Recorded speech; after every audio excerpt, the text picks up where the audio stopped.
el libro hay una selección de países que estaba cuidada. Bueno, cuando surgieron las revueltas en 2011, todo el mundo se centró en los 4 países que tuvieron movimientos importantes de cambio. En algunos, incluso algunos sectores intentaron hacer revoluciones, algunas incluso fueron por las armas. Esos países estaban claros, eran Túnez y Egipto, que son los países que tuvieron cambios más fuertes. Ahora solo desgraciadamente Túnez se mantiene con un cambio un poco más positivo. Y luego Siria y Libia, que rápidamente entraron en procesos armados. Libia muy rápidamente y luego con una intervención exterior de la OTAN. Y Siria porque ha sido el gran país en el que durante todos estos años se han concentrado las guerras regionales, que han aplastado los movimientos activistas, que los han utilizado para dirimir en el campo de juego de Siria y sobre la vida de los sirios lo que estaba sucediendo en la zona, con Irán y Arabia Saudí como países a la cabeza, pero con un montón de países, incluido por supuesto Estados Unidos y Rusia, en los que están dirimiendo sus conflictos. Y luego elegimos otros tantos porque fueron muy importantes. Bahrein, porque tuvo revuelta en 2011 y porque fue sofocada por Arabia Saudí, una intervención que poca gente ha destacado. Y algunos otros que tuvieron simplemente una ola. Esa ola subió y llegó a pocas manifestaciones, pero existió. Fue Jordania, que es un país junto con Líbano muy delicado y en un equilibrio inestable en la zona. Turquía, porque es el país no árabe más importante de la región con Irán y porque todo lo que pasó en Turquía, sobre todo al principio, fue muy importante. Y Palestina, porque el conflicto entre palestinos e israelíes es una de las claves para solucionar todo lo que sucede en el mundo árabe.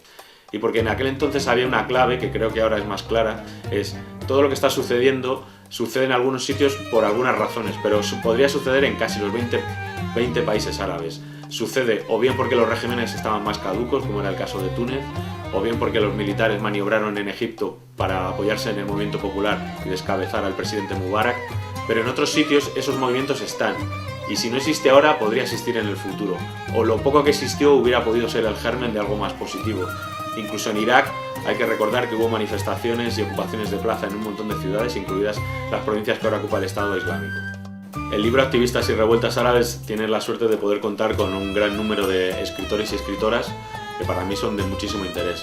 En primer lugar, Javier Martín, que es nuestro prologuista, que es un periodista que yo creo que es de los que más conoce la zona, ha estado 20 años en diferentes países, en Irán, en Palestina, ahora en Túnez. Tiene 5 libros que yo creo que son vitales para entender el trasfondo de todo lo que sucede en la zona, y es un periodista de la agencia EFE que cuenta en primera persona y con abundante documentación todo lo que sucede en la zona. Para mí es uno de mis referentes porque es aquellos que pueden explicar en poco espacio todo lo que está sucediendo en situaciones muy conflictivas. Luego tenemos, por ejemplo, a Ricard González, que es el periodista que cubre Egipto para el diario El País. Acaba de publicar un libro sobre los hermanos musulmanes y tiene un gran conocimiento de Egipto. Tenemos a Laura Jiménez Baro, que desde Beirut está haciendo viajes a la zona ya y es de las pocas periodistas españolas que sigue yendo a Libia, aun en estos momentos tan difíciles. Hemos tenido un apagón en Libia y sin embargo Laura lo ha cubierto.